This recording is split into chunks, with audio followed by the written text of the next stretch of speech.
देवी अहिल्या 200 साल बाद भी पूज्य क्यों? जब महिलाएं घरों में थीं, उन्होंने संभाला राजपाट। महारानी अहिल्याबाई ने होलकार राजवंश की रियासत बहुत ही कठिन दौरे में संभाली थी।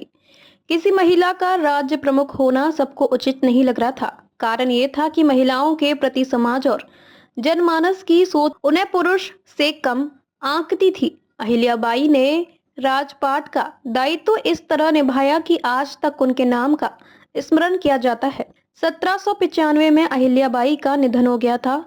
तदनुसार अहिल्याबाई का राजकाज समाप्त हुए 230 वर्ष हो गए हैं।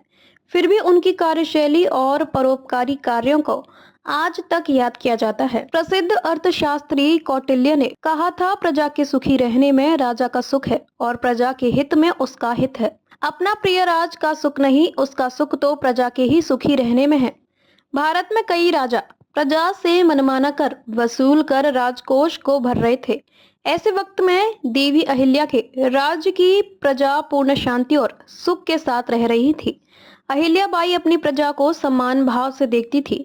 अहिल्याबाई राजकाज के साथ धार्मिक प्रवृत्ति की थी, इसलिए वे नियमित रूप से पूजा पाठ करती थीं। देवी अहिल्याबाई राज्य में सभी धर्मों के वर्गों को समान दृष्टि से देखती और उनके हित में निर्णय लेती थीं।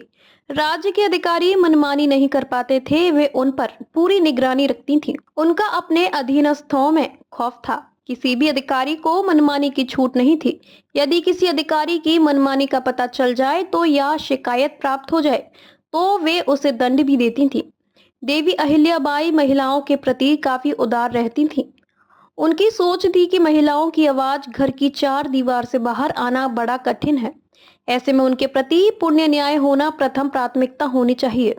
उनके राज्य की विधवा महिलाओं ने अपना धन राजकोष में देने की जिद की तो देवी अहिल्याबाई ने यह धन स्वीकार नहीं किया, बल्कि उन विधवा महिलाओं के नाम से सड़क, तालाब, बावड़ी, मंदिर या घाट बनवा दिए। निसंतान विधवाओं की संपत्ति जब्त कर राजकोष में मिला लेने की परंपरा को उन्होंने बंद करवा दिया था। विधवा महिलाओं को दंतक पुत्र लेने में कई परेशानियां रहती थी। राज्य के अधिकारी दंतक लेने में कानूनी अड़चनें निर्मित कर देते थे, लेकिन अहिल्याबाई ने दंतक लेने के नियम सरल बनाए और इस कार्य में रुकावट डालने वालों को दंड देती थी।